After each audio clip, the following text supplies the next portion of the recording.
ወያኩ መጠየቅ ይቻላል? እሱ አሁን መጠየቅ ይቻላል? ይቻላል፣ ትችላለህ።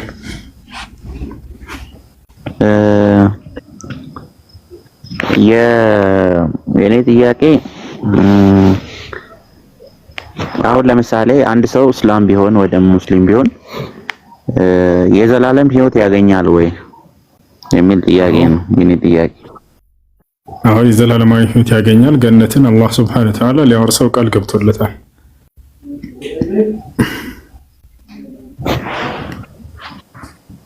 እሺ፣ ስለዚህ እስላም ከሆነ አንድ ሰው ማግኘት ይችላል ማለት ነው። አዎ። እሺ፣ ሌላኛው ጥያቄ የኔ ጥያቄ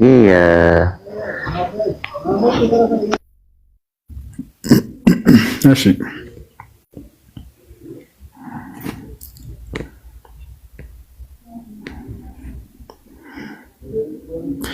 ቀጥሉ ከተሰማችሁ። ይሰማል? ይሰማል።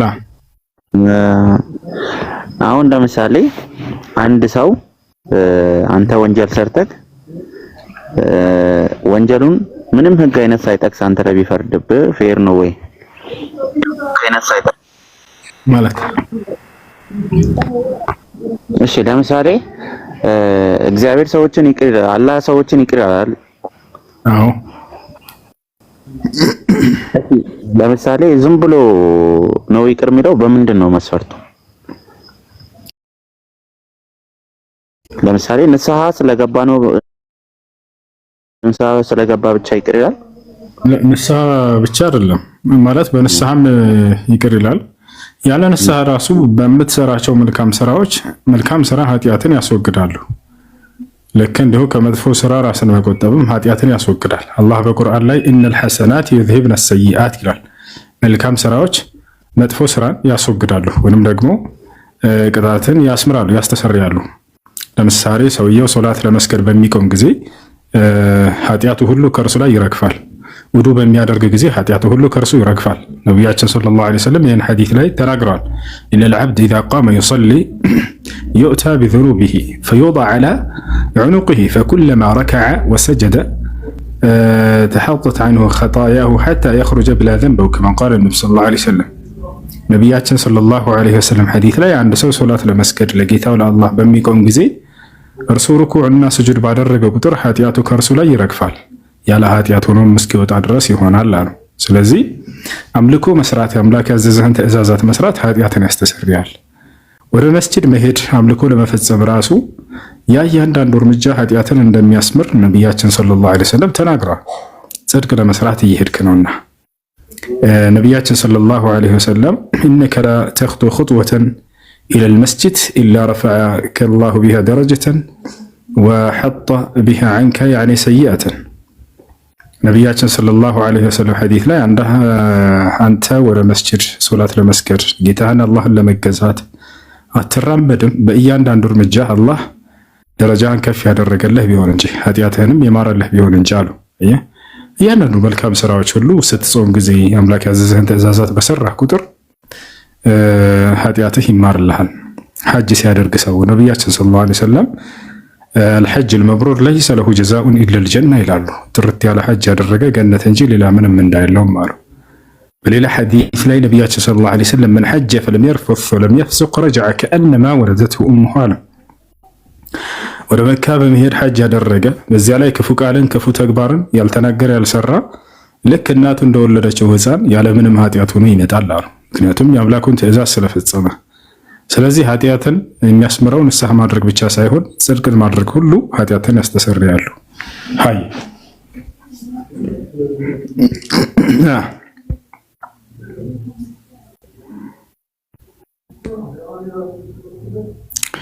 እሺ፣ አላችሁ ጥያቄ ያለ ካለ ይቀጥል፣ ገች ካለ ቀጥል።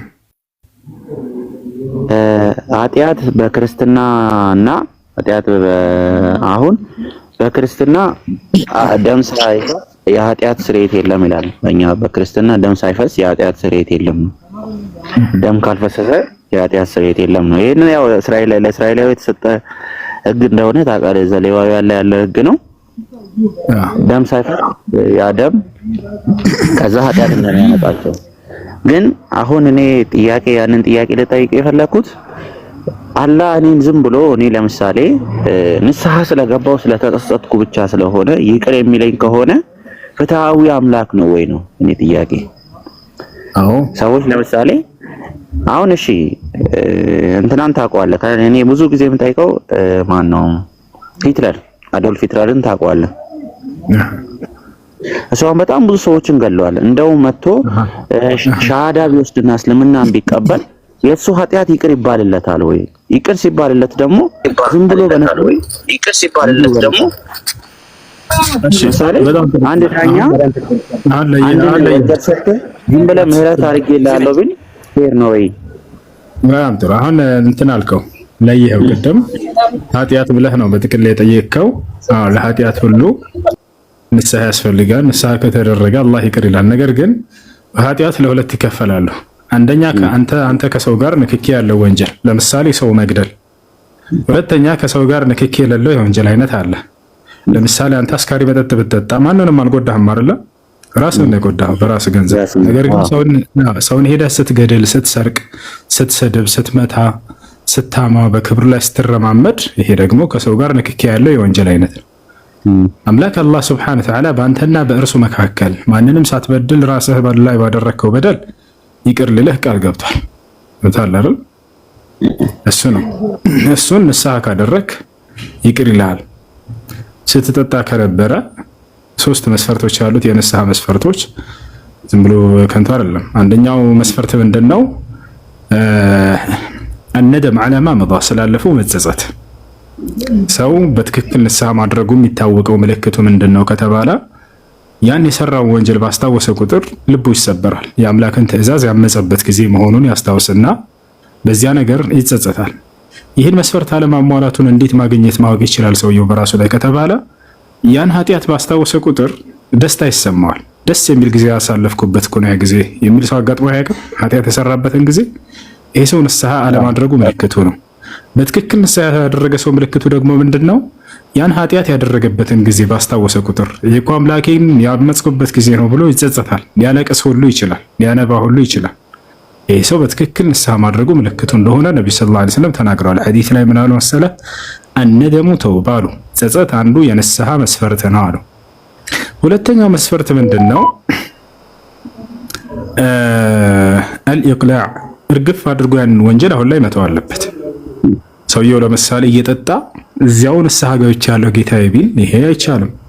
ያዛ ቤት ውስጥ ያለውን አስካሪ መጠጥን ሁሉ አውጥቶ መጣል አለበት። ቤቱ አስቀምጦ ንስሐ አድርጌያለሁኝ አይሰራም። በትክክል ንስሐ ማድረጉ ምልክቱ ያን ወንጀል ይጠለዋል። እየሰራም ከሆነ እርግፍ አድርጎ ይተዋል። ሶስተኛው መስፈርት ምንድነው? አልዐዝም ዐላ ዐደም አልዐውዳ ኢላ ዛሊከ ዘንብ፣ ወደዚያ ኃጢአት ዳግም ላለመመለስ ከውስጡ መወሰን አለበት። አንዳንድ ሰው አይተህ ከሆነ ልመለስ አልመለስ እያለ ይዋልላል አይደለ? ገና አልወሰነም፣ አልቆረጠም። ይህ በትክክል ንስሐ ያላደረገ ሰው ምልክት ነው። በትክክል ንስሐ ያደረገ ሰው በፍጹም ወደዛ ዳግም ለመመለስ አላማውም የለውም። ዳግም እነዚህ አብረው ሲጠጡ የነበሩ ጓደኞቹን አንድ ሲሉት አይ በፍጹም ወስኛለሁ በራሴ ላይ ዳግም ወደዛ ላልመለስ ብሎ በቃ ይዘጋቸዋል። ይህ ሰው በትክክል ንስሐ ያደረጉ ሰዎች ምልክታቸው ይሄ ነው። እና እነዚህ ሶስቶቹ መስፈርት ያስፈልጋሉ። በአንተና በአላህ መካከል ብቻ የሆነ ወንጀል ከሆነ አምላክ ያዘዘህን ትእዛዛት ማነው አምላክ የከለከለህን ክልከላዎች አምፀህ ከሆነ። ሌላኛው ምንድነው? ሁለተኛው ወንጀል ከሰው ጋር ንክኪ ያለው ወንጀል። ለምሳሌ ሰው መግደል ወይንም ደግሞ ሰው መስረቅ ሊሆን ይችላል አይደል? በዚህ ነገር ላይ እስከተባለ ይህ የቅድሞቹ ሶስቶቹ መስፈርቶች እንዳሉ ሆነው አንድ ሌላ መስፈርት ይጨምራል። እርሱም ምንድነው? ያንን ገንዘቡን የቀማኸው ሰው ከሆነ ለምሳሌ ሂደህ ገንዘቡን መመለስ ከቻልክ ታል፣ ወይንም መመለስ ካልቻልክ ይቅር በለኝ እንዲህ ገንዘብ አንስቼብህ ነበር ብለህ ተናግረዋለህ። ይህንን ማድረግ አለባችሁ ብለው ነብዩ ሰለላሁ ዐለይሂ ወሰለም አስተምረዋል። ሐዲስ ላይ ሲናገሩ ምን አሉ? መን ካነት ዐንደሁ መዝለመቱን ሊአኺሂ ፈልየተሐለልሁ አልየውም ቀብለ አን ላ የኩነ ዲናሩ ወላ ድርሃም አሉ። ከእናንተ የወንድሙን ገንዘብ ወይንም ሐቁን የወሰደበት ሰው ካለ አደራ ዛሬ ያ ሰው በምድር ላይ እስካለ ድረስ ይቅርታ ጠይቁት ወይንም ገንዘቡን መልሱለት። ገንዘብ የማይጠቅምበት ቀን ያ የትንሣኤ ቀን ከመምጣቱ በፊት አሉ። የዛኔ የትንሣኤ ቀን ከአምላክ ፊት መቅረባችሁ አይቀርም። አንተና ያ ገንዘቡን የቀማኸው ሰው ጌታዬ ወይ ይህ ሰው ገንዘቤን ቀምቶኛል ፍትህ እፈልጋለሁ ማለቱ የማይቀር ነው። ስለዚህ አንተ የዛኔ ገንዘብ አትከፍለውም። የትንሣኤ ቀን ገንዘብ አይሰራም። ገብቶሃል አይደል? ስለዚህ ከወዲሁ ምድር ላይ ያን ሰው ክፈሉ መልሱ ብለው ነብዩ ሰለላሁ ዐለይሂ ወሰለም አዘዋል። መክፈል ካልቻላችሁ እንኳን ያን ሰው ይቅር በለን ብላችሁ ጠይቁ ብለው ተናግረዋል። ይሄን ይመስላል። እሺ የሂትለርን እንዴት ተወስደዋለህ? አሁን ሂትለር የሰራው ስራ 6 ሚሊዮን ጁሾችን ገለዋል። አሁን እሱ ኃጢአት ይቅር ይባልለታል ወይ ነው? እስልምናን ቢቀበል ሻሃዳ ቢወስድ ተጽቻለሁ ቢል ይባልለታል ወይ ነው? ኦኬ እስልምና መቀበል ብሎ ማለት በአንዱ አምላክ አላህ ሱብሓነሁ ወተዓላ አምላክ መሆኑን አምኖ መቀበል ነው። ገብቶሃል አይደል? ሰውየው የአምላክን የአላህ ሱብሓነሁ ወተዓላን አምላክነት ቢቀበል ያ ነገር የሚያግረው አይደለም። ግን ያ በደሉ እንዳለ ነው ወይ? አዎ ያ በደሉ እንዳለ ነው። ገብቶሃል? አምላክ አላህ ሱብሓነሁ ወተዓላ ኃጢአተኛ ነህ እናንተ ብትሰልም በእኔ ብታምን አልቀበልህም ብሎ የሚዘጋ አምላክ አይደለም።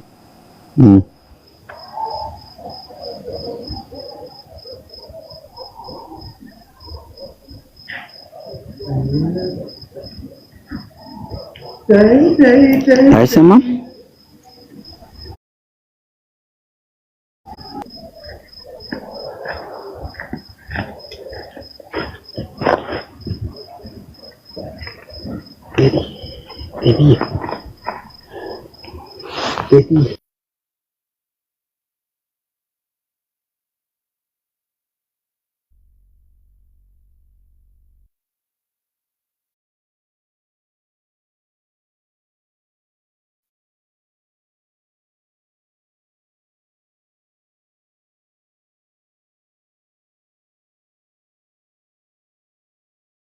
ሰውን ገድሎ ቢሞት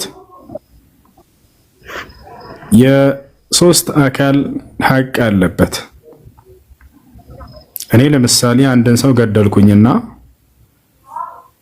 ሞትኩኝ። ማን ነው? ሰውየውን ገደልኩት። ሰውየውን ከገደልኩት የሶስት አካል ሐቅ አለብኝ። ይሰማል ግጭ? አዎ እየሰማው ነው።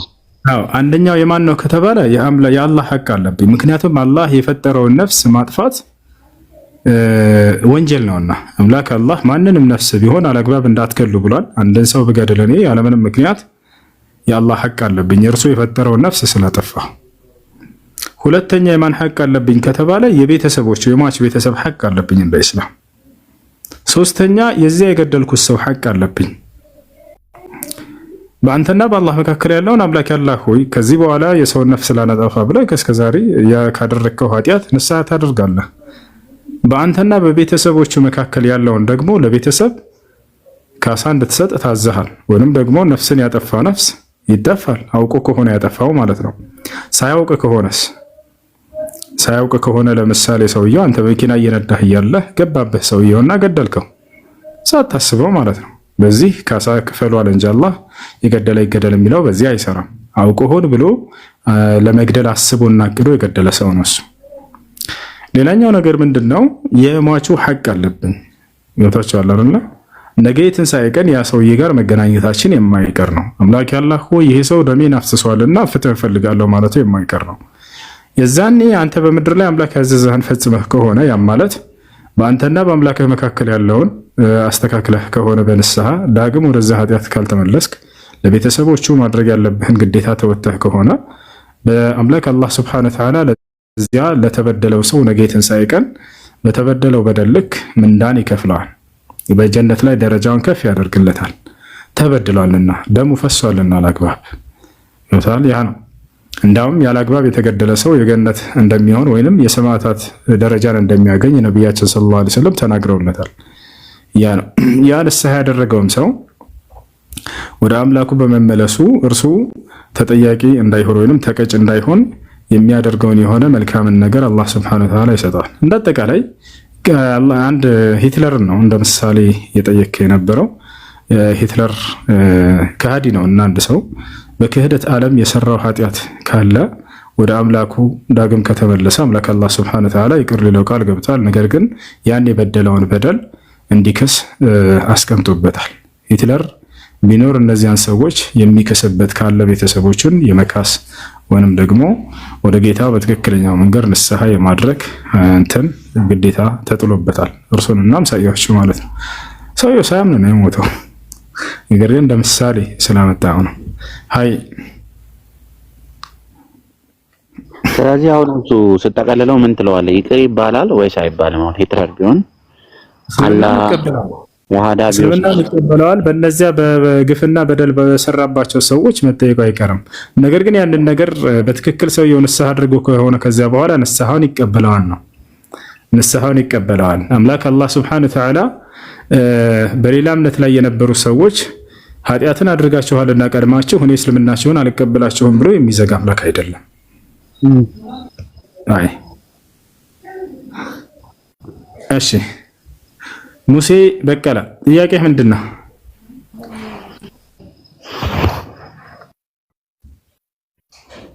ሙሴ የቅድሙ ልጅ ነኝ። እሺ ጥያቄ ምንድን ነው?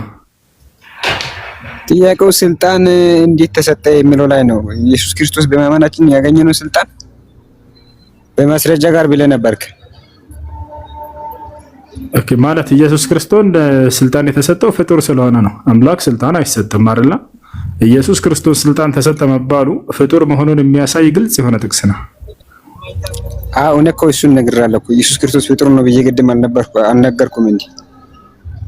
ኦኬ አይ እኔ ጋር አልነበረም፣ ግን ችግር የለውም መቀጠል ትችላለህ። ማስረዳት የምትፈልገውን ነገር አስረዳ። ምን ማስረዳት ፈልገህ ነው ሙሴ? እኔ ቅድም የሆነ ጥያቄ ተሰጥቶኝ ነበር፣ እሱን ለማስረዳት ፈልጌ ነበር። እንደገና ላስረዳ እንዴ? አይ አብሽር፣ አይ ትችላለህ፣ ቀጥል። ያው እንግዲህ እነሱ ቅድም ያለው እኔ ኢየሱስ ክርስቶስ አምላክ አይደለም በሚለው ትምህርት ላይ ነው ይቀበላል። ያ ትምህርት አሁን ስለ ደህንነት ላይ ነው። ደህንነት እንዴት ነው መዳን የምንችለው? እንዴት ነው ዘላለም ህይወት መቀበል የምንችለው ላይ ትምህርት ላይ እኔ ደኛለሁ አልኩኝ። እሱ ግን እንዴት ዳንክ? ኢየሱስ ክርስቶስ ሰው ነው፣ ኢየሱስ ክርስቶስ ፍጡር ነው ብለህ ካመንክ ወደ እስልምና ለምን አትቀየርም ስለው ያለ ኢየሱስ ክርስቶስ መዳን የለም። መዳን ደግሞ በእምነት ብቻ እንጂ በጸጋ በእምነት በሆነው ጸጋ እንጂ በስራ አይደለም ብዬ ነበር ለሱ አስረዳሁት። ስራ ስለው እሱ ደግሞ ህግን መጠበቅ አለብህ፣ እግዚአብሔርን ትእዛዝ ማክበር አለብህ፣ መጠበቅ አለብህ። ያን ካልጠበቅ ያን ነገር ካላደረክ መዳን አትችልም ነው እሱ ያለው። ግን እኔ ኢየሱስ ክርስቶስ ማመን ብቻ በቂ ነው። በቃ ዘላለም ህይወት ለማግኘት ኢየሱስ ክርስቶስ ማመን ለኛ በቂ ነው ብዬ ለሱ አስረዳሁት። እሺ እሱ ደግሞ ኢየሱስ ማመን ብቻ በቂ ነው ብሎ በማመን መልእክተኛ ወይንስ አምላክ? ኢየሱስ ክርስቶስ መልእክተኛ ነው። እየሰማን? እሺ ኢየሱስ ክርስቶስን ምን ብሎ በማመን ነው የሚዳነው ሙሴ? አምላክ ነው ብሎ በማመን ነው ወይንስ ነብይ ነው ብሎ በማመን መልእክተኛ ነው ብሎ በማመን? ኢየሱስ ክርስቶስ መልእክተኛ በሚለው እምነት ላይ ነው የሚቀበለው። መልእክተኛውም እግዚአብሔር ልጅ እንደሆነ ነው የሚያምነው እንጂ አምላክ ብዬ አላመነም። ታዲያ እስላምን ከመቀበል ያገደህ ነገር ምንድን ነው? አንተ እኛ እኮ መልእክተኛ ነው ብሎ በማመን ክርስቶስ መልእክተኛ ነው ብለን እናምናለን። ክርስቶስን አይ ይሰማል?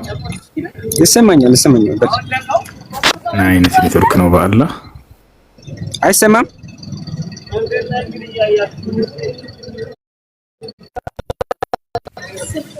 ይሰማል? ለኔ ይሰማል። ይሰማቸዋል? እሺ መልካም። ኢየሱስ ክርስቶስ መልእክተኛ ነው ብሎ ያምናል እኮ ኢስላም። በኢየሱስ ክርስቶስ መልእክተኛነት ያላመነ ሙስሊም አይድንም። ገብቶሃል አይደል? መልእክተኛነቱን ማመን ግዴታ ነው እንደ ኢስላም። ኢስላምን ከመቀበል ያገደህ ነገር ምንድን ነው? እሱን አላውቅም። ሄሎ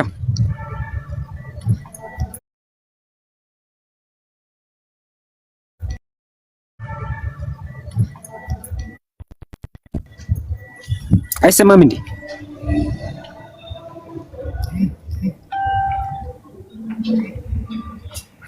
እሺ አይሰማም? አልሰማም። ኔትወርክ ረብ ፈጣሪ ያስቸግራል። አይ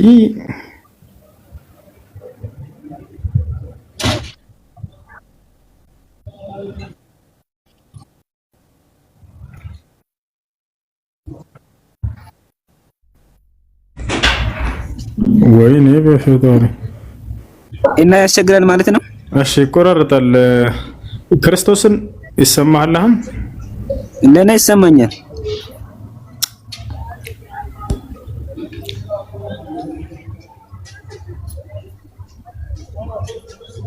ምን አይነት ኔትወርክ ነው ባለ? መስማም ይነጋን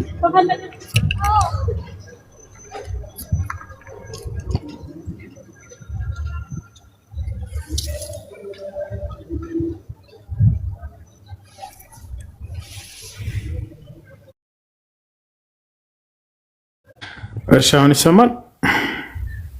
ይሰማል።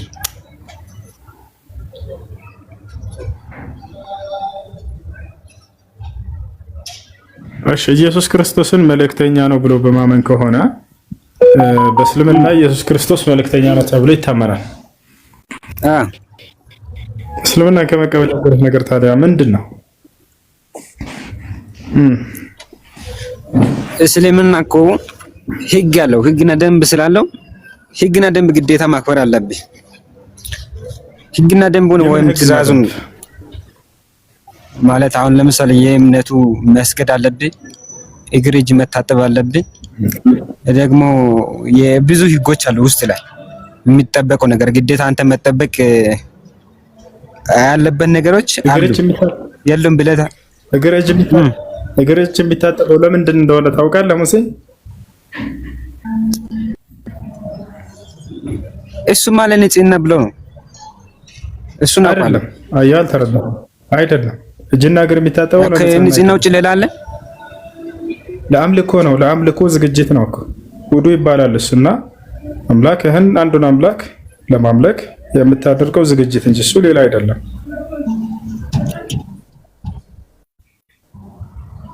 ታዲያ እሱ ካላደረክ ልትድን ትችላለህ?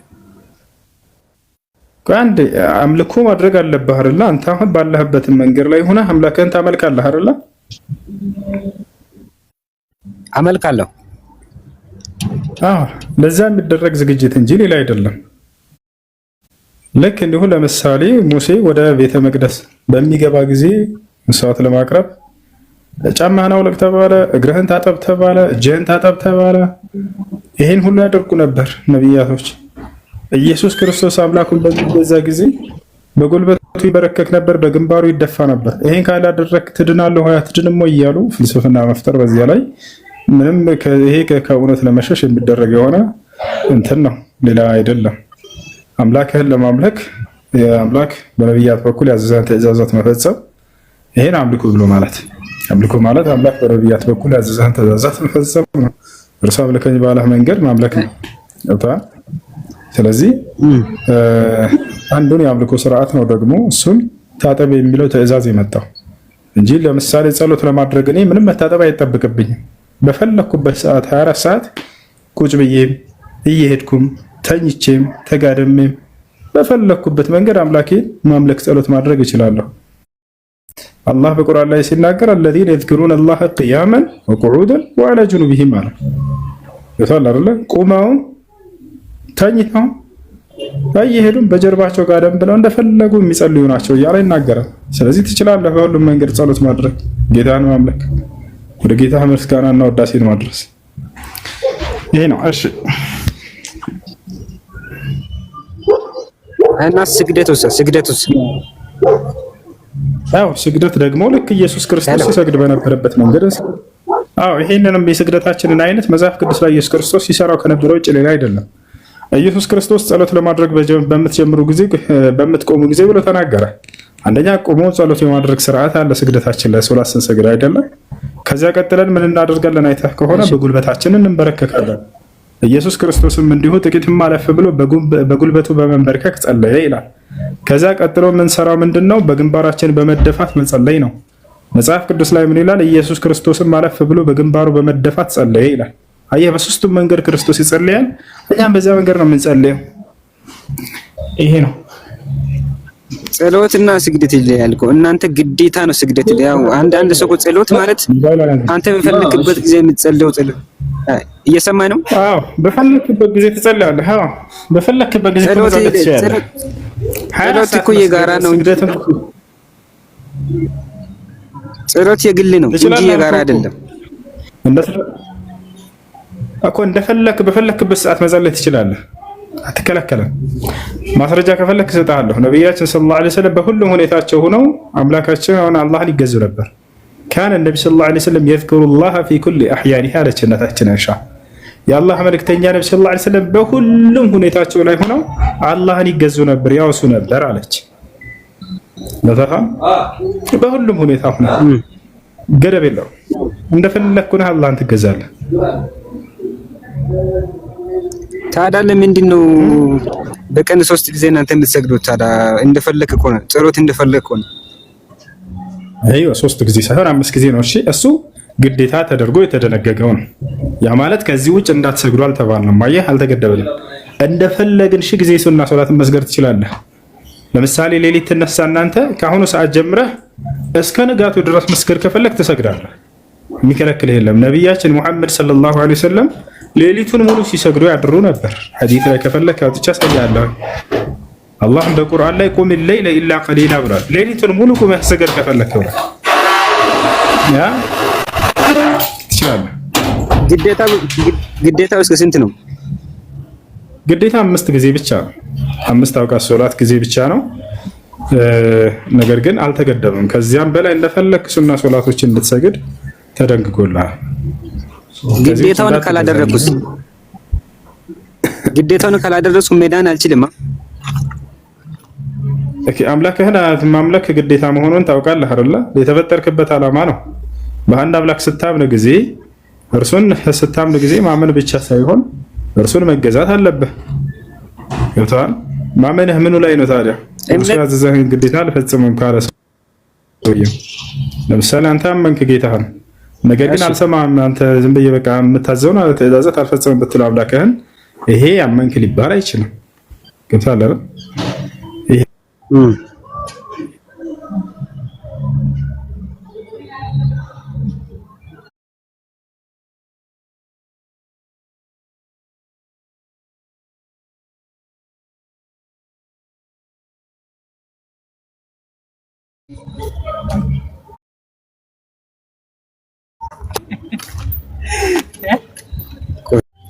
ይሰማል።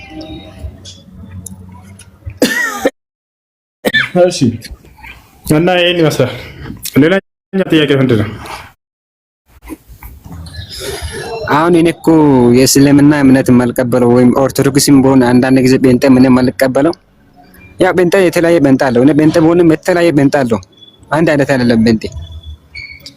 ስለዚህ በጴንጤዎች ውስጥ ነው የሚመደበው። ስለዚህ ነው የሚያምነው በቃ ኢየሱስ ክርስቶስ ማመን በቂ ነው። ኢየሱስ ክርስቶስ መስቀል ላይ ተፈጽሟል ብሎ አንድ ከሞተ ደግሞ እኔ እንደገና የሚጀምርበት ምክንያት የለብኝም። ኢየሱስ ክርስቶስ ከጨረሰ ምንድነው እኛ ነው የሚጀምረው? ምን አይነት ኃጢአት ነው እኔ ደግሞ አላደርግም የሚባል? ምን አይነት ህግ ነው ለኔ የተሰጠው? ለማን ነው የተላከው ኢየሱስ ክርስቶስ?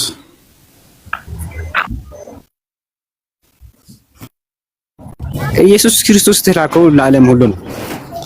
ኢየሱስ ክርስቶስ አይደለም፣ ለእስራኤል ነው የተላከው። ለአንተ አይደለም። ለእስራኤል እኮ አይልም። ኢየሱስ ክርስቶስ የዓለም መድኃኒት ተባለ እንጂ የእስራኤል መድኃኒት ተብሎ አልተጻፈማ። እስቲ ያሳይ። ቆይ የተላከው እርሱ ሲናገር እኔ ከእስራኤል ቤት ሆኖ ለጠፉት በጎች በቀር አልተላኩም ብሎ ተናግሯል። ላሳይህ ማስረጃ። እሱን ማሳየት ትችላለህ፣ ግን እሱ ኖርማል ከሰማይ ሲመጣ የዓለም ኢየሱስ ማለት ትርጉም ምን ማለት ነው? አዳኝ ማለት አይደል? ዓለምን ከኃጢአት ለማዳን ነው የመጣው ነው የሚባለው እንጂ እሱ ራሱ ያወራውና ከሰማይ የተሰጠው ትእዛዙን አንተ ላይ የተመረዳት አለብህ። እንደኛ ኢየሱስ የሚለው የፍጡር ስም ነው። ከኢየሱስ ክርስቶስ በፊት ሌሎች አካሎች ይጠሩበት ነበር፣ ብርቅ አይደለም። ላሳየህ ማስረጃ። ብርቅነቱን ተውና ገብርኤል እኮ ራሱ የተረጎመው ምን ነው? መልአክ ገብርኤል አለ ኢየሱስ ማለት የዓለምን ኃጢአት ከኢየሱስ በፊት ሌሎች ኢየሱስ ነበሩ አልነበሩ? ምድር ላይ ከኢየሱስ በፊት ሌላ ኢየሱስ አልነበረ። ኢየሱስ ነው አለ። ኢሳይያስ ኢየሱስ ነው ስሙ። የዕብራይስጡን ሄደን ነው ከፈለክ አዳኝ ነው ስሙ። ትርጓሜውም እዚያው ላይ አዳኝ ላሳየህ መጽሐፍ ቅዱስ ላይ እስቲ መጽሐፍ ቅዱስ ላይ ኢሳያስ አዳኝ እንደሆነ አሳይስት አሳያለሁ። ችግር የለውም። ኢያሱ ይቅርታ አንዴ ላሳየህ። ኢያሱ አይዮ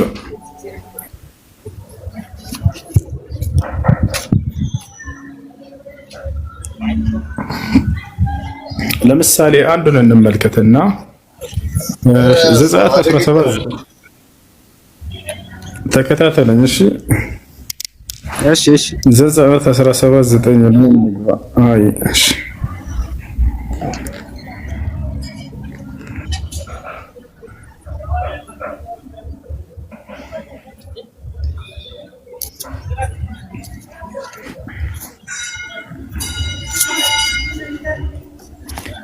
እሺ ያውና ባይብል ሀብ ላይ እንግባ።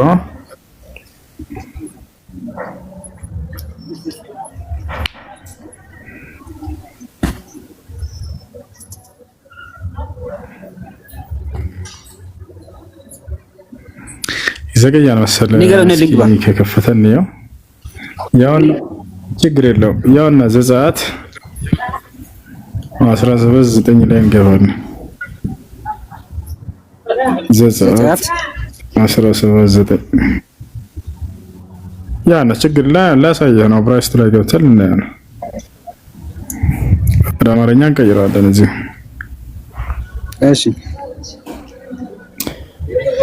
ወይኔ እሺ ዘጸአት 17:9 ላይ ያውና 9 እሺ ከኔ ጋር ነህ? ካንተ ጋር ነው። አሁን እዚህ ጋር ሙሴ ኢያሱን ይላል ይታያል። ያና ሙሴ ይታያል። እኔ ማውጥቻለሁ። አሁን ሂብሩ የሚለው ጋር እዚህ ጋር እንገባለን። ተከታተለኝ። እዚህ ጋር ሂብሩ የሚለው ጋር ልግባና እሺ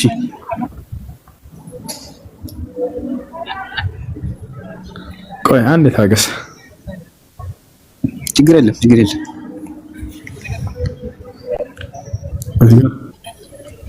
እንገባ ነው።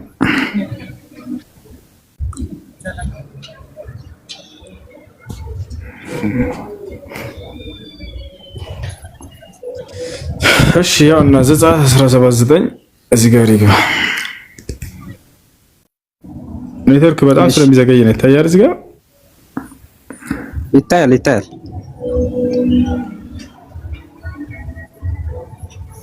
እሺ ያውና ይጨርስ እና እናንብብ። ቆይ እንጂ ያው ዘጸአት 17:9 ዕብራይስጡን እናያለን። አይሰማህም? ይሰማኛል። ያውና እዚህ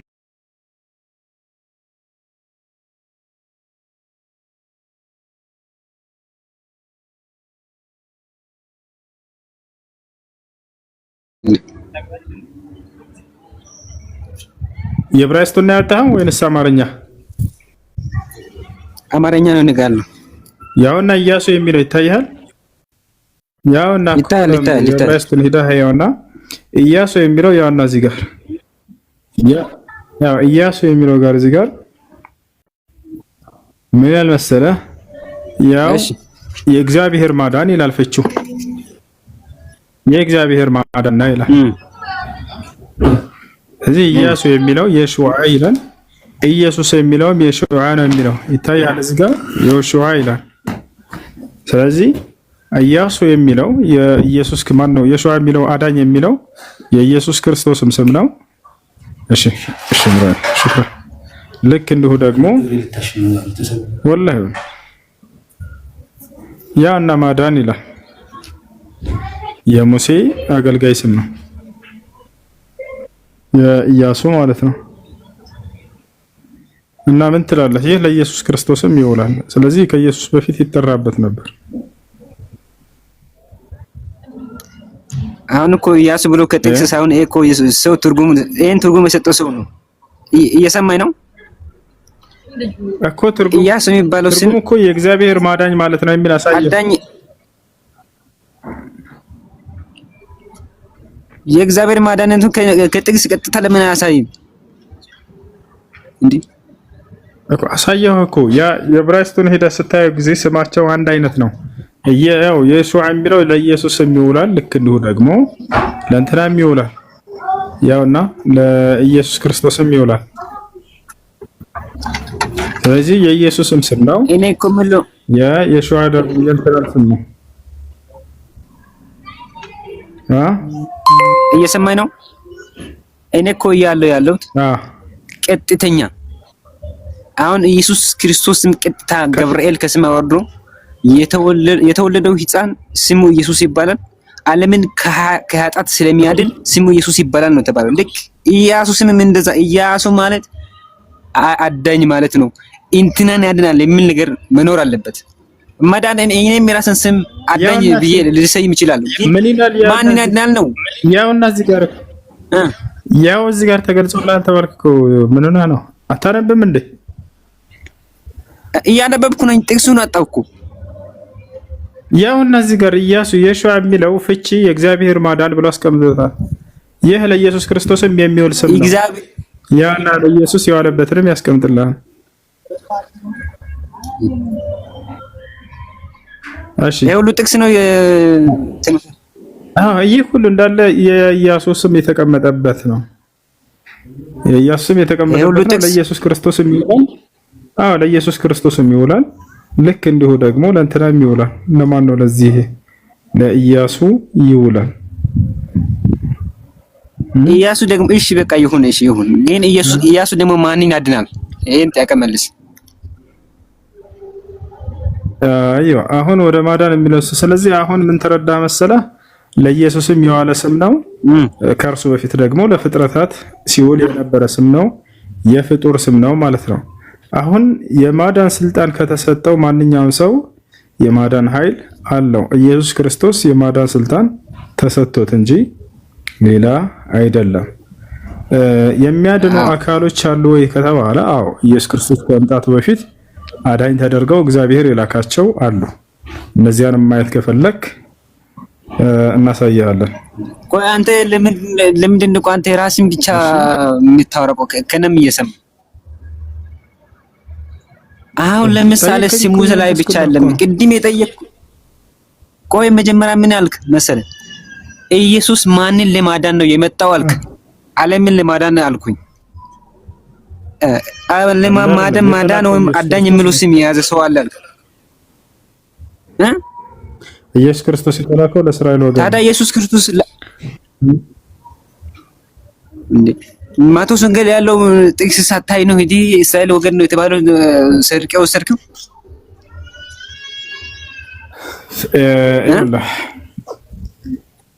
እሺ አዳምጥሽ። በቃ እንደሱ ከሆነ አሁን በውይይት እናድርገው። አንተ ጠይቀህ ልትረዳ መስሎኝ ነበረ። ኢየሱስ ክርስቶስ አዳኝ ነው ለማለት ፈልገህ ከሆነ አንደኛ ኢየሱስ ራሱን ማዳን አይችልም። አዳኝ ይፈልጋል ለራሱ ማዳን የማይችል አካል ሌሎችን የማዳን አቅም ሊኖረው አይችልም በፍጹም። ኢየሱስ ክርስቶስ አዳኝ ይፈልጋል አይፈልግም? ለራሱ ራሱን ያድናል ኢየሱስ?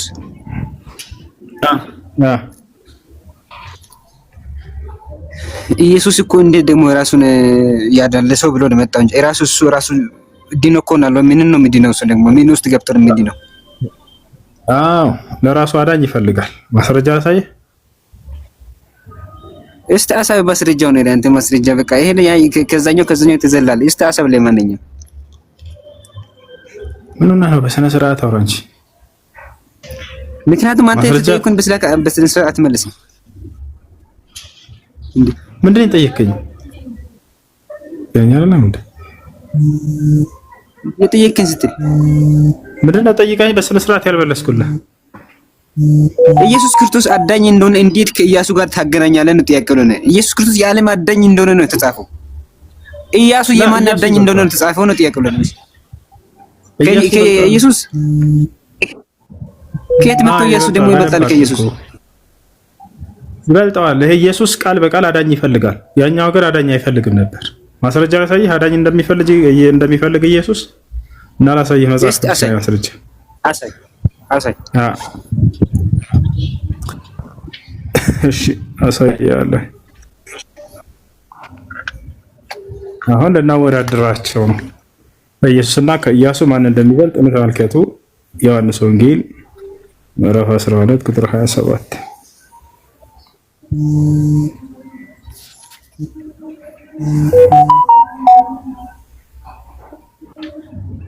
ያን ኢየሱስ ክርስቶስ ምን ይላል? ቁጥር 27 ላይ ይታያል። አሁን ነፍሴ ታውካለች፣ ምን ስላለሁ አባት ሆይ ከዚህ ሰዓት አድነኝ አለ።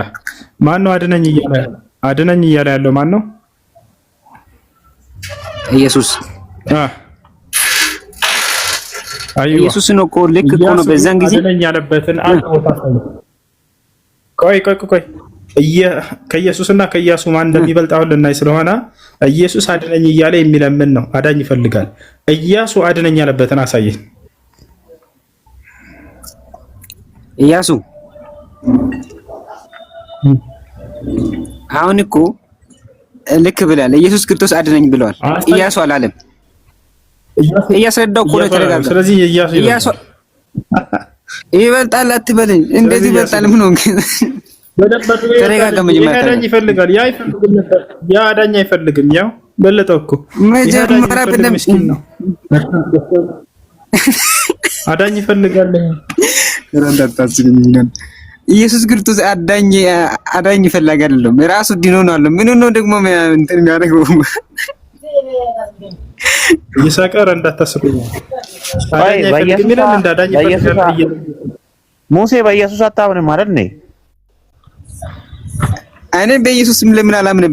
በኢየሱስ ስም እግዚአብሔርን አምናለሁ እንጂ ኢየሱስን ብቻ አላምንም። ቀደም በኢየሱስ አላምንም ማለት አሁን ደግሞ በኢየሱስ አምናለሁ ብለህ ትከራከራለህ። በኢየሱስ ስም አምናለሁ ሳይሆን በኢየሱስ ስም እግዚአብሔርን አምናለሁ አልኩኝ። ለምን ተቀባጥራለህ? የሚቀባጠር ሀሳብ እኮ ነው እያወራ ያለው። ማለት አንተ ሙስሊም ነህ ወይስ ጴንጤው ክርስቲያን ነህ? ለምን ትቀባለህ? ከእሱ ጋር እያወራሁ ነኝ እኮ። ቆይ ተረጋጋ። ከእሱ ጋር እያወራሁ ነኝ። በኢየሱስ አላምንም አልክ፣ መልሰህ ደግሞ በኢየሱስ አምናለሁ ትላለህ። ምንድን ነው የምታወራው? ጤነኛ አይደለም? እብድ ነህ እንዴ? ኧረ ይሄ ሰውዬ ጤነኛ። አንተ ለምን በመሀል ትገባለህ? ችግር ምንድን ነው? ቀደም እሺ ለጠየቀው ኃጢአትን ብሰራ ችግር የለውም ኢየሱስ ሞቶልኛል አልክ። የትኛውንም ኃጢአት ብሰራ ችግር የለውም? እኔ መጀመሪያ ተጠየቀውን ከሱ ጋር ያለውን ጉዳይ ልጨርስ። አንተ ጋር ሌላ ጊዜ ጀምራለሁ። አንተ አሁን ሌላ ቦታ ይዘህ እየሄድክ ነው። የተጠየቀውን ጥያቄ ሳልመለስ ጤነኛ ጥያቄ ጠይቃ። ክርስቲያን ከሆንክ ክርስቲያናዊ ጥያቄ ጠይቅ። እሱ እኮ የጠየቀውን ሊመልስ። በእናትህ ተረጋጋ። እሱ የጠየቀውን ሊመልስ። አይ ጤነኛ አይደለም መሰለኝ። ኢያሱና ኢየሱስን እያወዳደረ እኮ ነው። ኢያሱ ልክ እንደ ፍጡር ነው። ኢያሱ ይወለዳል ተብሎ ትንቢት አልተተነበየም። ኢያሱ የተፈጠረው ለመሞት ነው። ኢየሱስም ፍጡር ነው፣ ግን ፍጡር ነው። ቆይ ተረጋጋኝ። ታረስ ኢየሱስ ክርስቶስም ፍጡር ነው፣ ኢያሱም ፍጡር ነው። ግን ኢያሱ ለመሞት እንደተፈጠረ ያውቃል። ገባ? ኢያሱ ለመሞት ነው የተፈጠረው። ኢየሱስ ክርስቶስ ሞቶ ይዛ አይቀርማ፣ ይነሳል። ይሞታል ግን ይነሳል። እንደ ኢያሱ አይደለም። እግዚአብሔር ነው ያነሳው። ደግሞ ማን ያሳነስ? መች አሁን ተነስቷል ኢያሱ። ኢያሱንም እግዚአብሔር ነው አሁን ሳይሆን መነሳቱ ይቀራል አይቀርም? ኢያሱ ሞቶ ይቀራል በዛ ወይስ ይነሳል? ኢየሱስ ክርስቶስ ባይነሳ እሱ ራሱ አይነሳም ነበር። ኢየሱስ ክርስቶስ ከተነሳ ነው ሌላው ሁሉ የሚነሳ። ኢየሱስ ክርስቶስ ምሳሌ ነው ተነስቷል። አምላኩ ያስነሳዋል። ያለ ኢየሱስ ፍቃድ አይነሳም ነበር። ኢየሱስ ክርስቶስ ባይነሳ አይነሳም ነበር። አምላክ ነው ማለት ነው። አምላክ አይደለም። ስለዚህ ኢየሱስ ክርስቶስ አምላክ ነው ማለት ነው። ኢየሱስ ነው የሚያስነሳው ሰዎችን። ስልጣን ለኢየሱስ ክርስቶስ ኢየሱስ ክርስቶስ ባይነሳ ኢየሱስ ክርስቶስ ስጋው ምን ይሆን ነበር? ስጋው ምን ይሆን ነበር? ይበሰብስ ነበር አይደል? ይበሰብስ ነበር። ልክ ነው። አይዋ ስለዚህ የሚበሰብስ አካል ኢያሱም እንዲሁ በስብሷል አይደል? ኢያሱ በስብሷል። ኢየሱስ ግን አልበሰበሰም። ግን ደግሞ ኢየሱስ ክርስቶስ ባይነሳ ማንም አይነሳም ነበር። ማንም እንደሳ ያለ ኢየሱስ ክርስቶስ ባይነሳ ማንም ሰው አይነሳ። ኢየሱስ ክርስቶስ ማን እንደሱ ያለ ማስረጃ ማን ነው? ማስረጃ እሺ ማስረጃ ልስጥ። አይ ኑርሴ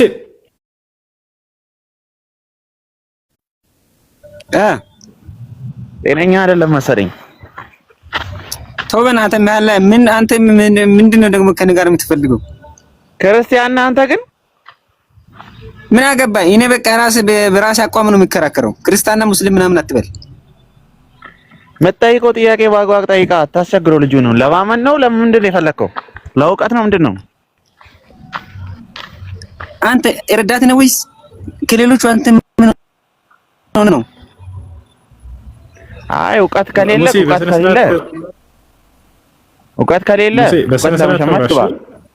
ለማስረዳ ወይ ለማስረዳ ከሆነ አስረዳው። ጤነኛ ንግግር እኮ እያወራ አይደለም። ክርስቲያን ለማስረዳት እየመከርኩ ነው። ክርስቲያን አይደለም መሰለኝ። አይ ኤቲስት ነው መሰለኝ።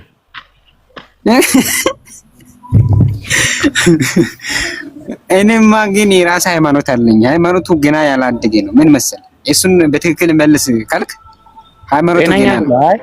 ጤነኛ አይደለም። አንተ ጴንጤ ነኝ አትበል፣ ክርስቲያን ነኝ አትበል።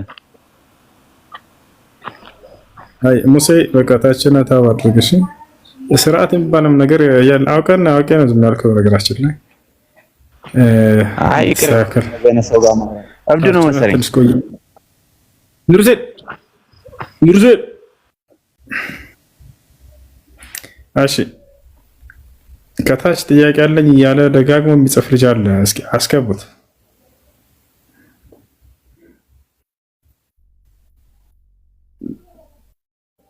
እሺ ጥያቄ ያለው ካለ መቀጠል ይችላል።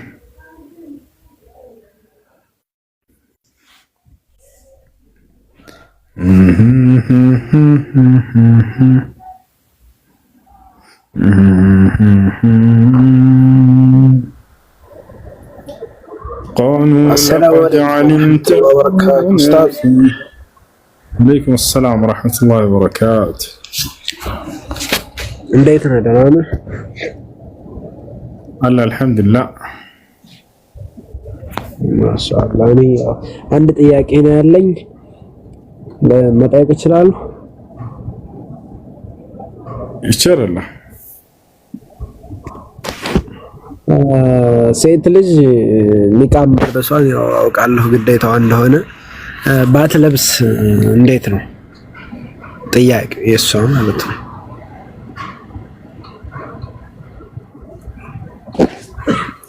ባትለብስ ምንድነው ከተባለ የአምላክን ትእዛዝ አመጻች ይባላል። አምላክ አድርግ ያለህን ነገር ማድረግ ሙስሊም አታድርግ ያለህን ደግሞ ለማድረግ። ከዚህ ተቃራኒ ከሆነ ሰውየው ምንድነው ከተባለ አልዓሲ ሊላህ ሱብሓነሁ ወተዓላ ለአላህ አመጻ ተብሎ ይገለጻል።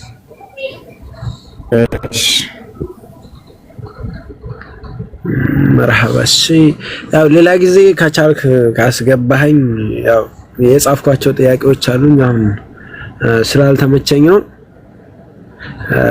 እጠይቅሃለሁ ማለት ነው። አይ እሺ አላህ ይስጥልን። ሽኩራን።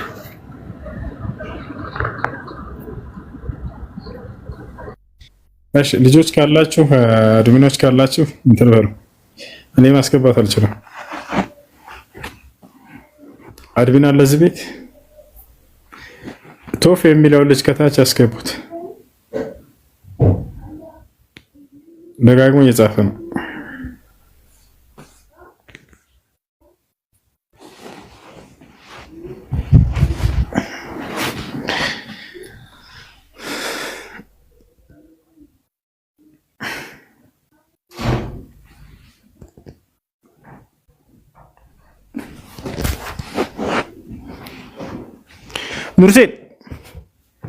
ኑር ሁሴን መሐመድ ፋቲህ መሐመድ ያ ሰላም።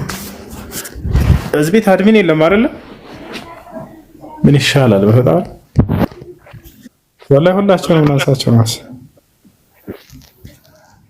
ሰላም አለይኩም ሁሱ አለይኩም ሰላም። ጥያቄ ነበረኝ። ጥያቄ እሺ፣ ጥያቄ ምንድነው? ጁማ አንተ ላይ ጋር ስታሰግድ እና አንተን ተከትሎ መስገድ ይቻላል ወይ? ይቻላል? አይቻልም። በቲቪ በሞባይል ተከትሎ መስገድ አይቻልም። መስጂድ በአቅራቢያው ወደሚገኝ ቦታ መስገድ፣ መስጂድ ከሌለ ዙሁር ሶላት መስገድ። ፓወር ባንኩን እያለ ነው ብለው እሺ ማያሽ والله ተሰብሮ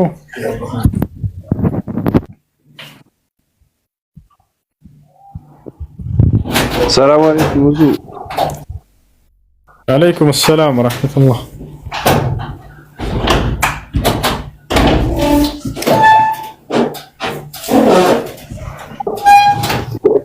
እሺ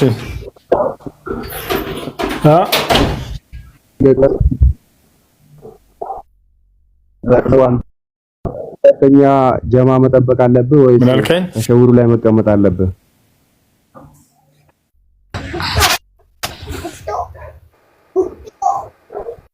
ጀማ መጠበቅ በዚያው ከኢማሙ ጋር ቀጥል። ከኢማሙ ጋር ቀጥል ወንዳ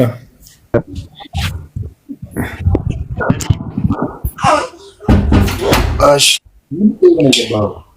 የቪዲዮ ልዝጋ መሰለኝ።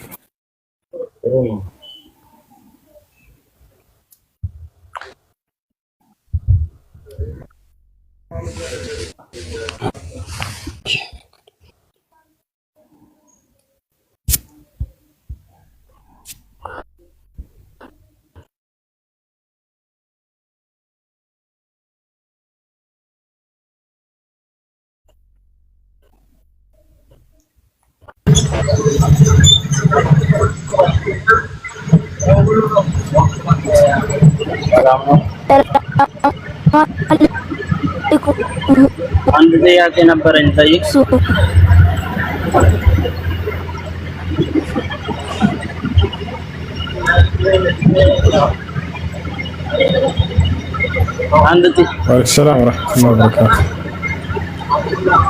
አንድ ጥያቄ አለኝ ጠይቅ።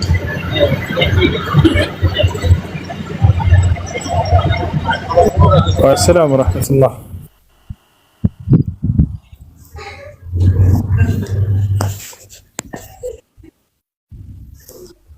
እሺ ከተሰማችሁ መቀጠል ትችላላችሁ።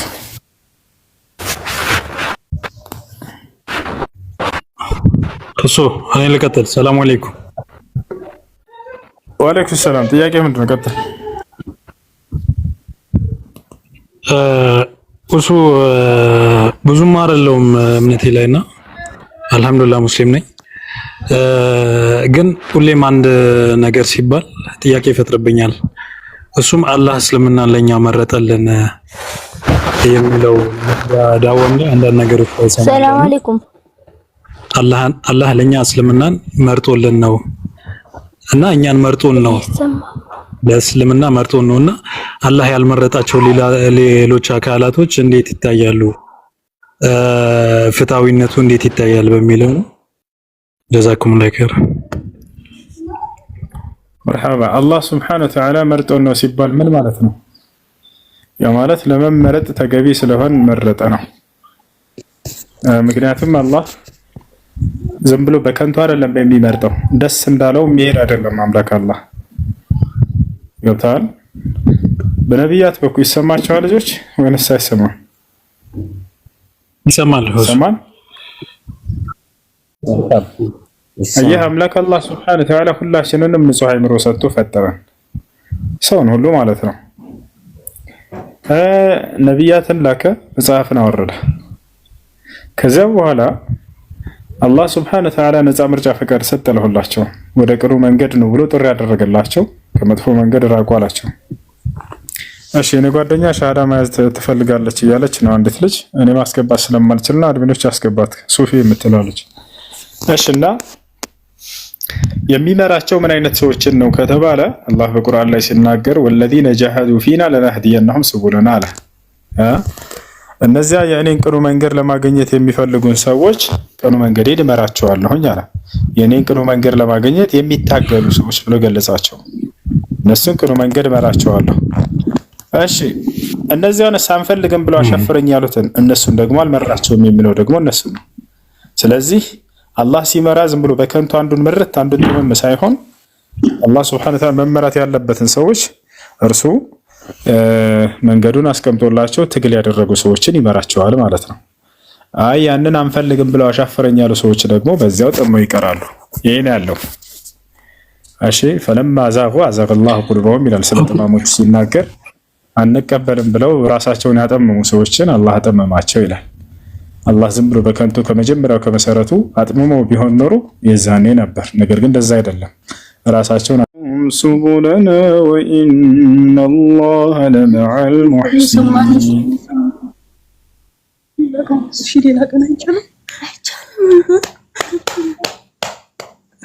ደስታ ነው እንጂ የሚያስለቅሰው ያላ አሁን አሲዛት አውልቃለች። አይሽ የብላን ቃል አብረሽኝ ባይሺ አሽሃዱ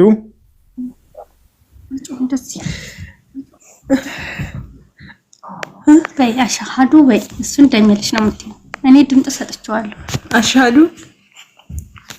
አላህ አላህ ኢላሃ ኢላላህ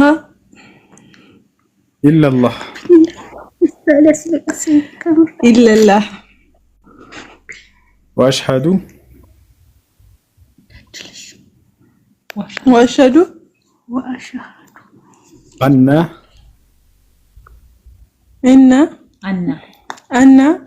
አነ ሙሐመደን ረሱሉላህ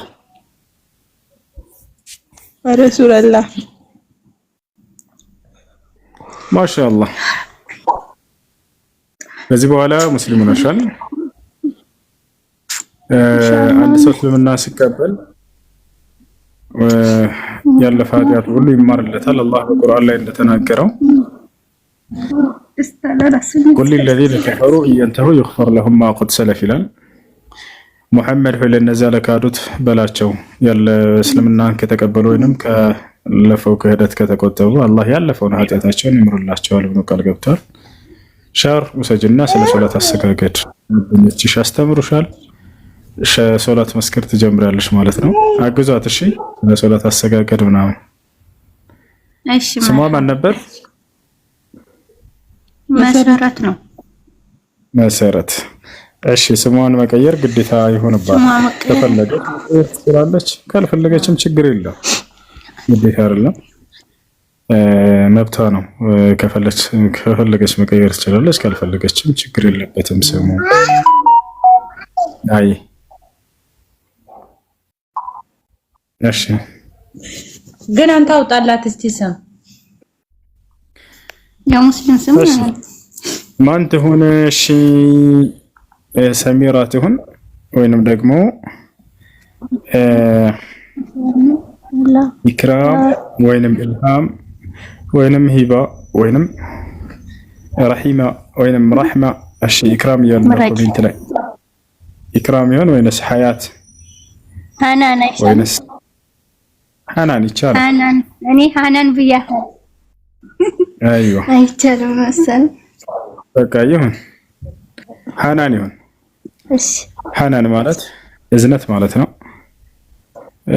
ጥሩ ስም ነው፣ ደስ የሚል ስም ነው።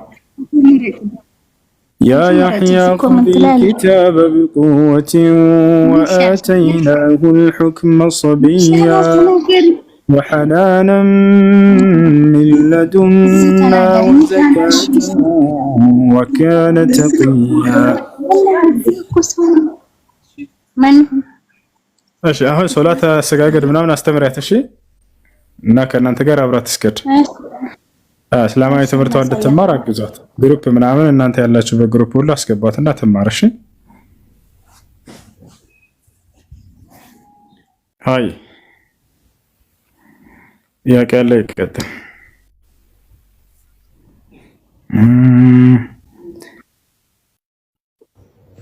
አለይኩም ሰላም ወራህመቱላህ። ሰላም ነው እሱ አልሐምዱሊላህ። ጥያቄ ሳይሆን ትንሽ መማር ፈልገው። መርሐባ መርሐባ አሚን። ምን አልከኝ ወንድሜ? ጥያቄ ሳይሆን መማር ፈልገው።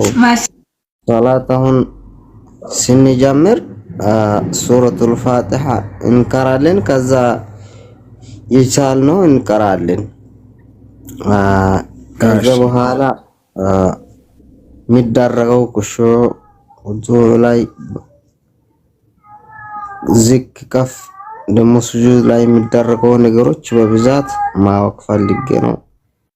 ከሱረቱል ፋቲሃ ጀምረህ እስከ መጨረሻ ትንሽ ብታስረዳኝ።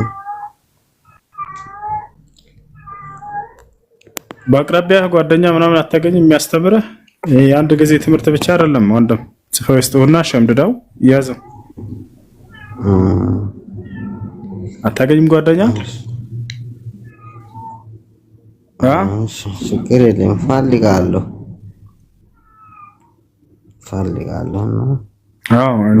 ትኩረት አድርገህ ይሄ ጥያቄ ሙስሊም ጓደኛ ከእሱ ጋር እሺ። እኔ ልበልልህ እንትን በል ማነው የምታሰጋገር ሶላት አሰጋገር ባጭሩ ንገርህ። እሺ እሺ ይሰማሃል። ግን አሁን እንደዚህ ነገር የምትሸመድደው ነገር አይደለም። ጽፈው ይስጡህ ወይም ደግሞ በአቅራቢያ ወደሚገኝ ከአንድ አስተማሪ ጋር ሄደህ በመማር እኔ የተወሰነ ሶላት አሰጋገር ስነ ስርዓት እስቲ ስህተት አለኝ ወይ የለም ብዬ ነው።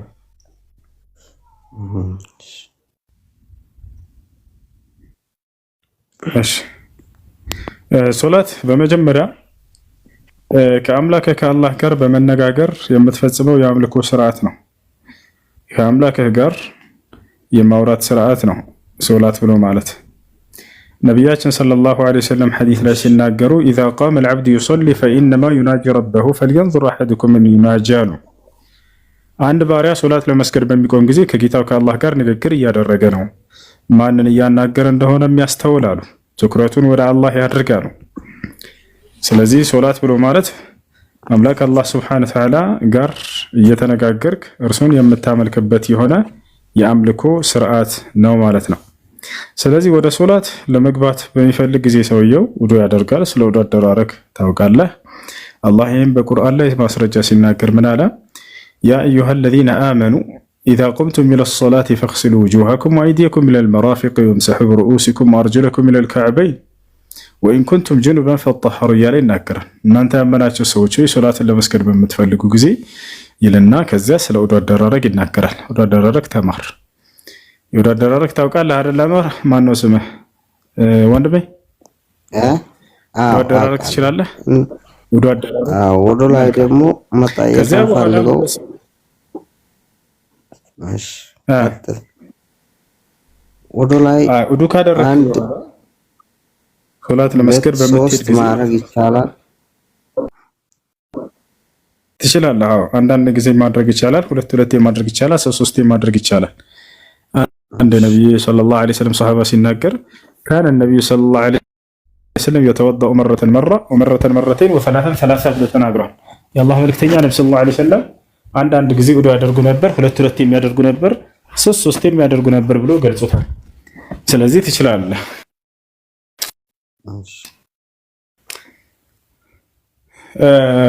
ሌላኛው ሶላት ልክ ልትሰግድ ቆም ስትል ንያ የሚባል ነገር አለ። ንያ ማለት አልቀስዱ ፊል ቀልብ በልብ ማሰብ ማለት ነው። የምትሰራውን የአምልኮ ስርዓት በልብ ማሰብ ይሄ ንያ ይባላል። ነቢያችን ሰለላሁ ዐለይሂ ወሰለም ሐዲስ ላይ ሲናገሩ ኢነመል አዕማሉ ቢንኒያት ወኢነማ ሊኩሊ እምሪኢን ማ ነዋ ነው። ማንኛውም ስራ ትክክለኛ ሊሆን የሚችለው በንያ ሲሰራ ጊዜ ነው። ሁሉም ሰው ደግሞ የነየተውን ያገኛል አሉ። ያም እንዴት ነው? ለምሳሌ የዙህርን ሶላት ልትሰግድ በምትል ጊዜ ትመጣለህ። ከተክቢረቱል ኢሕራም አላሁ አክበር ከማለት በፊት በልብህ ታስባለህ የዙህርን ሶላት እንደምትሰግድ። ይህን ስርዓት ይህን አምልኮ የምትፈጽመው አላህ እንዳዘዘህ ከእርሱ ዘንድ ምንዳን አስበህ ማለት ነው። ያንን በልብህ ታስብና ትቆማለህ። ንያን በአንደበት ይገልጻል አንዳንድ ሰው። ይሄ ቢድዓ ነው። ያ ማለት የዙህርን ሶላት እሰግዳለሁ ወይንም ነወይቱ ሶሊ ሶላት ዙህር 4 ረካዓ ሊላሂ ተዓላ መዕሙመን እያሉ የሁላ አያስፈልግም። ዑለሞች ምን አሉ? አንየቱ መሐሉሃ አልቀልብ ወተለፈዙ ቢንኒየት ቢድዓ። ንያ መገኛ ቦታዋ ልብ ላይ ነው። ንያን በአንደበት መግለጽ ይሄ ቢድዓ ነው ማለት ነው።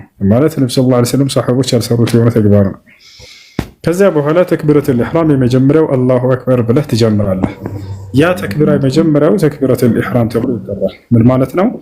ከሶላት በፊት ሲሰሩ የነበሩ ነገራቶችን ሁሉ እርም ያደረገ የተክቢራ አይነት ስለሆነ ተክቢረቱል ኢህራም ተባለ። ሁሉን ነገር እርም ያደረገ የተክቢራ አይነት ማለት ነው።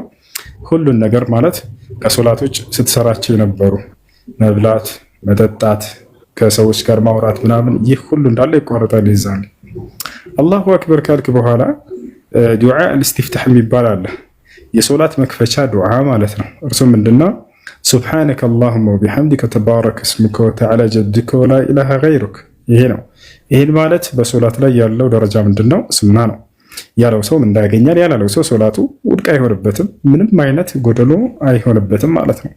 ሱና ነውና ሱና ብሎ ማለት ነውዕ ሚን አልዒባዳ አለዚ ዩሳቡ ቢሂ ፋዒሉሁ ወላ ዩዓቀቡ ቢሂ ታሪኩሁ የአምልኮ አይነት ሲሆን የሰራው ሰው እናገኝበታል፣ ያልሰራው ሰው ደግሞ አይቀጣበትም። ስለዚህ ተክቢረቱል ኢሕራም ከምንድን ነው ከተባለ ሱና ሚን ሱነኒ ሶላት ሶላት ውስጥ ከሚፈጸሙ ሱና ተግባራቶች ነው ማለት ነው።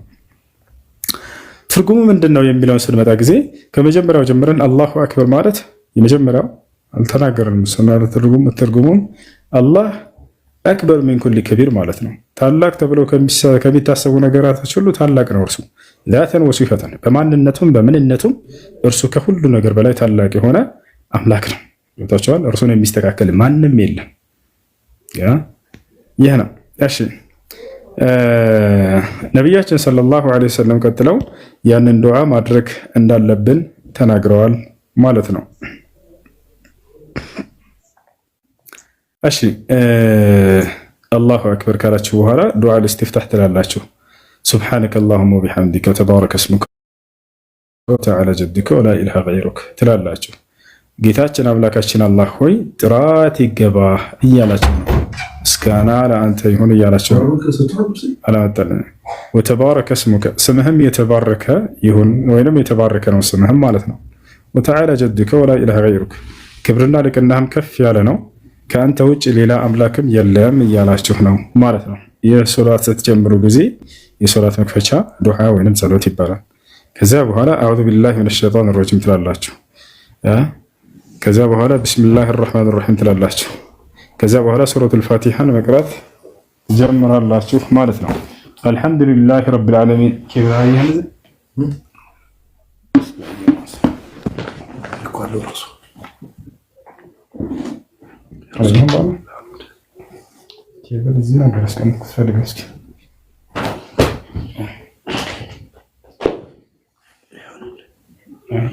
የራሱ ነበረ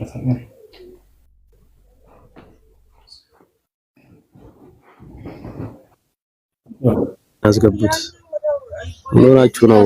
ኔትወርክ እንዳይቆራረጥ ያው እዚህ ቤት ሰዎች ሰንፋቸዋልና አንድ ሚሊዮን ያስገቡት ታቡ ያላ 8000 ነው። ኮፕሊንጉም 10000 ይግባ።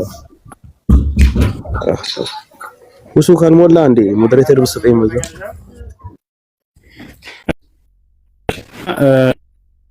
ያ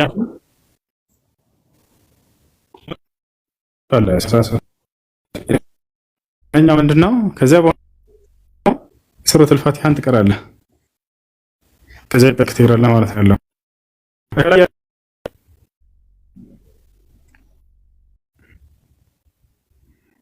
ያ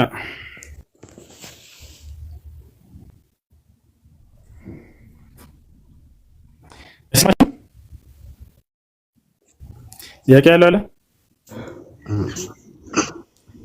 ወአለይኩም ሰላም ጥያቄ ነበረኝ። እሱ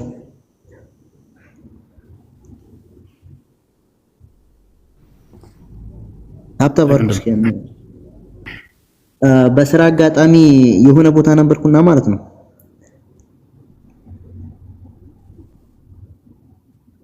ይሰማል?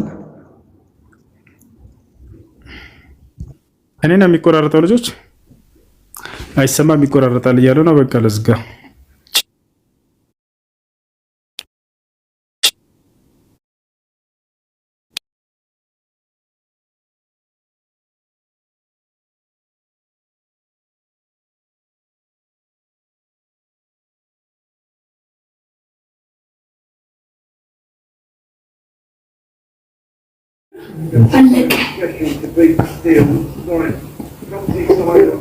አህመድ ማሻአላህ አሁን ጥያቄ ልጠይቅህ ነው። እስኪ ንገረኝ ነው አንተ ጥያቄ ልጠይቅህ ነው። እሺ አሳ ነባሪ የዋጠው ነብይ ማን ይባላል? ነብይ ዩኑስ። ማሻአላህ በእሳት ላይ የተወረወረው ነብይ ማን ይባላል? ኢብራሂም አለይሂ ሰላም። እሺ ሌላ ልጠይቅህ ነው። ነብዩ ሰለላሁ ዐለይሂ ወሰለም ስንት ልጅ አላቸው? 7። ማን ይባላሉ? ፋጡማ፣ ዘይነብ፣ ሩቅያ፣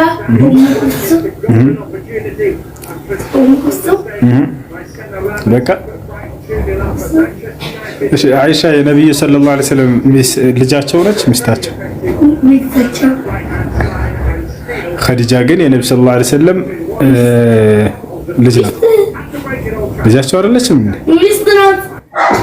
አይሽ ሁለቱም ስራቸው ያላት ማሻአላህ።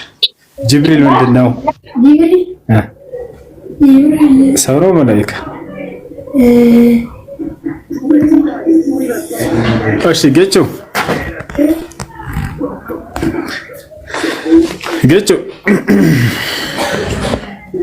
ወይ ሰላም ነው፣ እንዴት ነው? ይሄ ነገር አይሰማም ማለት ልጆች ቪዲዮ ልዝጋው መሰለኝ። እሺ ጌቹ ጥያቄ አለ? ጥያቄ አለ። ጥያቄ ምንድን ነው?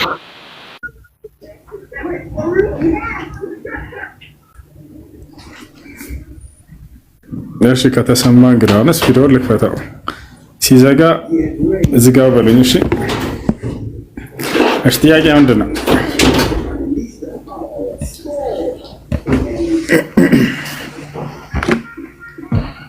አያሽ ተቋረጠ አይደል? ማለት ተቋረጠ።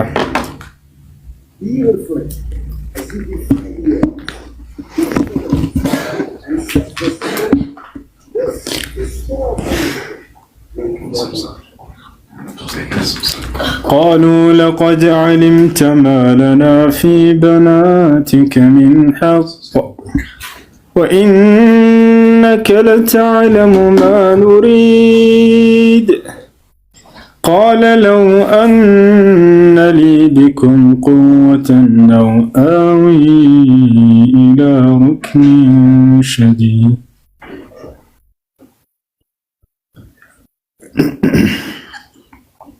السلام عليكم ورحمة الله أستاذ. عليكم السلام ورحمة الله وبركاته. أهلا.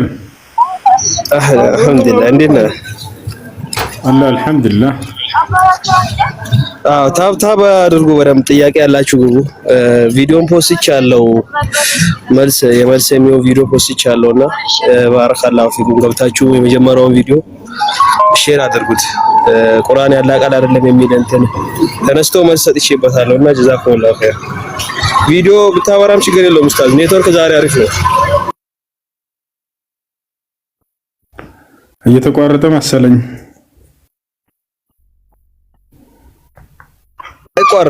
አልተቆራረጠም እስካሁን እኔ ከገባሁ ሰዓት ጀምሮ። እሺ ጥያቄ ያለው መጠየቅ ይችላል።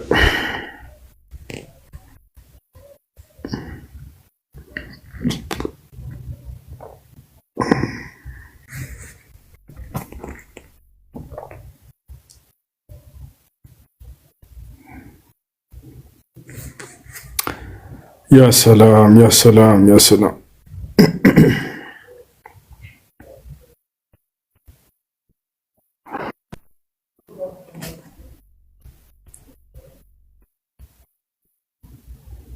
ቆይ አይ ወደዛ ሰጆ ወደ እሺ የገባችሁ ሰዎች ጥያቄ አላችሁ? አለይኩም ሰላም። እንዴት ነህ? ደህና ነህ? አለ አልሐምዱሊላህ። ጥያቄ ነበረኝ እኔ ይቅርታ ትንሽ ናት። እሺ አባቴን በእውን አላውቀውም። እናቴ ግን አለ ምናምን ትላለች። ማለት አለ ኒካ ነው እኔን እንትን ያለኝ። ያኔ እኔ እሱን መፈለግ አለብኝ?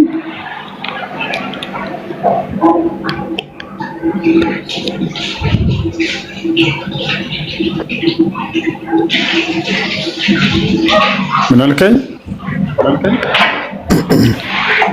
አባቴ እኔን ሲፈጥረኝ ያለ ኒካ ነውና እናቴ በአካል አለ ትለኛለች። እኔ ግን በአካል አላውቀውም፣ አንተዋወቅም። እኔ እሱን የመፈለግ ግዴታ አለብኝ?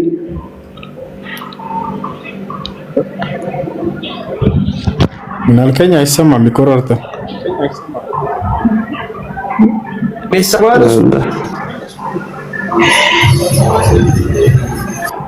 አይሰማም፣ ይቆራርጣል።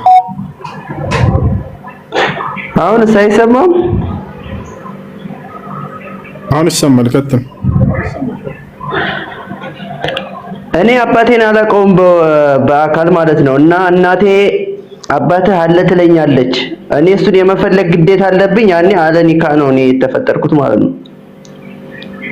ያለ ኒካህ ከሆነ ግዴታ የለብህም። ኦኬ፣ እኔ እሱን የመፈለግ ግዴታ የለብኝማ።